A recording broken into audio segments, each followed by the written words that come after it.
Hello friends, আজকে আলোচনা করব ক্লাস 11 যে ফার্স্ট সেমিস্টারের পলিটিক্যাল সায়েন্সের যে সিলেবাস তা সম্পর্কে, যে কোন চ্যাপ্টার থেকে কত নম্বর ক্লাস 11 যে ফার্স্ট সেমিস্টার সেই পরীক্ষাতে কত নম্বর কোন চ্যাপ্টার থেকে থাকবে, আর আলোচনা করব তার সঙ্গে যে কোন বই তোমরা কিনবে। ঠিক আছে, দেখো যে পশ্চিমবঙ্গ উচ্চ মাধ্যমিক শিক্ষা সংসদ কিন্তু রাষ্ট্রবিজ্ঞানের যে নতুন সিলেবাস জারি করেছে সেই সিলেবাস তোমরা স্ক্রিনে দেখতে পাচ্ছ। তোমরা জানো যে নতুন শিক্ষানীতি অনুযায়ী বর্তমানে কিন্তু 11-এ দুটি পরীক্ষা হবে। ঠিক আছে, প্রথম সেমিস্টার আর তারপরে দ্বিতীয় সেমিস্টার। এই প্রথম সেমিস্টার ও দ্বিতীয় সেমিস্টার মিলে কিন্তু ক্লাস 11। তারপরে যখন তোমরা ক্লাস 12-এ উঠবে তখন কিন্তু ক্লাস 12-এ যে প্রথম পরীক্ষাটা হবে সেটা হবে থার্ড সেমিস্টার। আর তারপরে 12-এও দুটি পরীক্ষা হবে।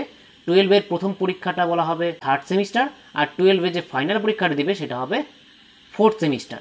তাহলে তোমাদেরকে ক্লাস 11 এবং 12 দুটি মিলিয়ে তোমাদের 4টা সেমিস্টার আছে।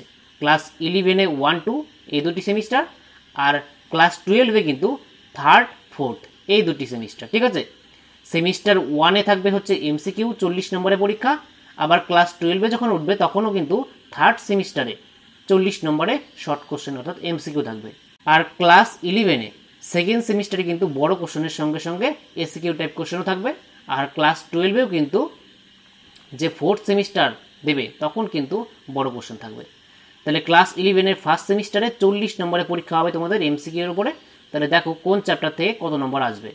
Political science, theories and concept আর ইন্ডিয়ান কনস্টিটিউশন এই দুটি টপিকের উপরে কিন্তু পরীক্ষা। দেখো সিলেবাসের মধ্যে তোমাদের 6টি অধ্যায় আছে টোটাল। 6টি অধ্যায়ের মধ্যে দেখো প্রথম যে অধ্যায় unit 1, nature and scope of political science as a discipline, অর্থাৎ একটি শাস্ত্র হিসেবে রাষ্ট্রবিজ্ঞানের প্রকৃতি ও পরিধি। তাহলে এখানে তোমাদের পড়তে হবে ডেফিনেশন অর্থাৎ সংজ্ঞা, রাষ্ট্রবিজ্ঞানের সংজ্ঞা অর্থাৎ রাষ্ট্রবিজ্ঞান কাকে বলে।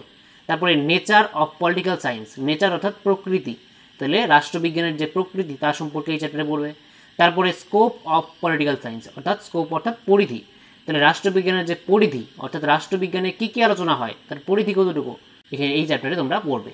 আর এই চ্যাপ্টার থেকে প্রথম চ্যাপ্টার থেকে শুধুমাত্র 4 নম্বর আসবে। ঠিক আছে, মার্কস দেখো পাশে লেখা আছে 4। তারপরে দ্বিতীয় চ্যাপ্টার হচ্ছে স্টেট অর্থাৎ রাষ্ট্র, এই রাষ্ট্রের ডেফিনেশন অর্থাৎ সংজ্ঞা আর ক্যারেক্টারিস্টিক্স অর্থাৎ বৈশিষ্ট্য। তাহলে ডেফিনেশন অফ স্টেট অর্থাৎ রাষ্ট্রের সংজ্ঞা আর ক্যারেক্টারিস্টিক্স অফ স্টেট অর্থাৎ রাষ্ট্রের বৈশিষ্ট্য এই সম্পর্কে দ্বিতীয় চ্যাপ্টারে পড়বে। আর এই দ্বিতীয় চ্যাপ্টার থেকে 5 নম্বর থাকছে তোমাদের। ঠিক আছে, তারপরে দেখো তৃতীয় চ্যাপ্টার সিটিজেনশিপ অর্থাৎ নাগরিকতা। এই নাগরিকতার মধ্যে দেখো meaning and definition of citizenship, meaning অর্থাৎ অর্থ, নাগরিকতার অর্থ কী। তারপরে হচ্ছে ডেফিনেশন অর্থাৎ সংজ্ঞা, নাগরিকতা কাকে বলে। ঠিক আছে, এই সম্পর্কে পড়বে। তারপরে methods of acquisition of citizenship অর্থাৎ নাগরিকতা অর্জনের পদ্ধতি কী কী, আমরা কীভাবে নাগরিকতা অর্জন করতে পারি। তারপরে reasons of loss of citizenship অর্থাৎ নাগরিকতা বিলুপ্তির কারণ, কী কী কারণে নাগরিকতা বিলুপ্তি কি হতে পারে তা সম্পর্কে এখানে আলোচনা আছে। তারপরে citizenship in the constitution of India অর্থাৎ ভারতের সংবিধানের নাগরিকতা, ভারতের সংবিধানের কত নম্বর আর্টিকেলে কি বলা আছে নাগরিকতা সম্পর্কে তা সেই বিষয়ে আলোচনা আছে। ঠিক আছে, এই চ্যাপ্টার থেকে থাকবে হচ্ছে 7 নম্বর। ঠিক আছে, নাগরিকতা থেকে 7 নম্বর থাকবে। তারপরে 4 নম্বর চ্যাপ্টার আছে understanding constitutions, definition and type অর্থাৎ এখানের মধ্যে সংবিধানের ধারণা, সংজ্ঞা এবং শ্রেণী বিভাগ। এর মধ্যে সংবিধান কাকে বলে, সংবিধানের প্রকারভেদ অর্থাৎ এখানে রিটেন আনরিটেন অর্থাৎ লিখিত সংবিধান আছে, অলিখিত সংবিধান আছে, যেমন ভারতের সংবিধান হচ্ছে লিখিত সংবিধান, ব্রিটেনের সংবিধান হচ্ছে অলিখিত সংবিধান। তাহলে এই সব আলোচনা এই চ্যাপ্টারে তোমরা পড়বে। তারপরে রিজিড, ফ্লেক্সিবল, রিজিড অর্থাৎ দুষ্পরিবর্তনীয় এবং ফ্লেক্সিবল অর্থাৎ সুপরিবর্তনীয়। সংবিধান কিন্তু সুপরিবর্তনীয় হয় আবার দুষ্পরিবর্তনীয় হয়, অর্থাৎ সুপরিবর্তনীয় বলতে সংবিধানকে আর কি সহজেই পরিবর্তন করা যায়, আর এখানের মধ্যে দুষ্পরিবর্তনীয় অর্থাৎ যেই সংবিধানকে সহজে পরিবর্তন করা যায় না। তাহলে এই সম্পর্কে এখানে পড়বে। তারপরে মেরিটস অ্যান্ড ডিমেরিটস অর্থাৎ এই যে লিখিত সংবিধান, অলিখিত সংবিধান, দুষ্পরিবর্তনীয় সংবিধান এবং সুপরিবর্তনীয় সংবিধান এর যে সুবিধা অসুবিধা এগুলো আলোচনা আছে। এই চ্যাপ্টার থেকে 6 নম্বর থাকবে তোমাদের টোটাল। তারপরে 5 নম্বর চ্যাপ্টার দেখো যে making and the philosophy of the constitution. 5 number chapter দেখো যে সংবিধান প্রণয়ন ও দর্শন। এখানে দেওয়া আছে ফাংশন অফ দ্য কনস্টিটিউশন অর্থাৎ সংবিধানের কাজ কি, ফ্রেমিং অফ দ্য কনস্টিটিউশন, এখানে সংবিধান যে তৈরি হয়েছে কীভাবে তার সম্পর্কে আলোচনা আছে, যে demand for the establishment of A constituent assembly, যে সংবিধান সভা অর্থাৎ গণপরিষদের যে তৈরির জন্য যে দাবি ওঠে তার সম্পর্কে এখানে আলোচনা আছে। তারপরে কম্পোজিশন অফ দ্য অ্যাসেম্বলি, এই যে অ্যাসেম্বলিটা তার মধ্যে তার গঠনটা কেমন ছিল সেটা আলোচনা আছে। তারপরে মেথডস অফ ডেলিবারেশন, তারপরে role of doctor B R Ambedkar, doctor B R আম্বেদকরের যে ভূমিকা ছিল ভারতের সংবিধান রচনার ক্ষেত্রে তার সম্পর্কে আলোচনা আছে। তারপরে প্রিয়াম্বেল, প্রিয়াম্বেল অর্থাৎ প্রস্তাবনা, তোমরা প্রত্যেকটি বইয়ের প্রথমে দেখবে যে প্রস্তাবনা দেওয়া থাকে, ঠিক আছে? তোমরা যে কোনো বই তোমার প্রথমে দেখো সংবিধানের প্রস্তাবনা দেওয়া থাকে যে আমরা ভারতের জনগণ, এই লাইন দিয়ে কিন্তু শুরু হয়। তাহলে সেই যে প্রিয়াম্বেল অর্থাৎ প্রস্তাবনা, তার যে আইডিয়ালস অ্যান্ড সিগনিফিকেন্স আছে, ঠিক আছে, অর্থাৎ আদর্শ আর তাৎপর্য আছে তার সম্পর্কে আলোচনা। তারপরে incorporating features of the constitution of the different countries of the world, অর্থাৎ বিশ্বের বিভিন্ন দেশের যে সংবিধানের বৈশিষ্ট্যসমূহ যেটা ভারতের সংবিধানে অন্তর্ভুক্ত হয়েছে তার সম্পর্কে আলোচনা আছে। অর্থাৎ ভারতের যে সংবিধান, সেই সংবিধানে অন্যান্য দেশের সংবিধান থেকে কী কী বৈশিষ্ট্য অন্তর্ভুক্তি হয়েছে তার সম্পর্কে আলোচনা আছে। আর এই চ্যাপ্টার থেকে 8 নম্বর তোমাদের আসবে। তারপরে লাস্ট চ্যাপ্টার 6 নম্বর চ্যাপ্টার, সেটা হচ্ছে silent features of the constitution of India, ভারতের সংবিধানের যে প্রধান প্রধান বৈশিষ্ট্য সেটা, ঠিক আছে?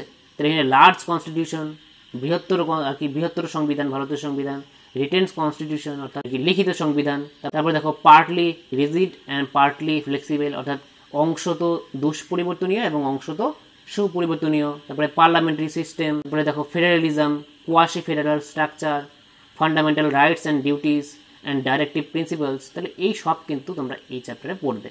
তারপরে independence of judiciary, single citizenship অর্থাৎ একক নাগরিকত্ব, anti defection law, reservation, minority rights, secularism, তারপরে দেখো ইউনিভার্সাল অ্যাডাল্ট সাফারেজ, আর হচ্ছে সুপ্রিমেসি অফ দ্য কনস্টিটিউশন, এই সম্পর্কে তোমরা 6 নম্বর চ্যাপ্টারে পড়বে। আর এই চ্যাপ্টার থেকে 10 নম্বর তোমাদের থাকছে।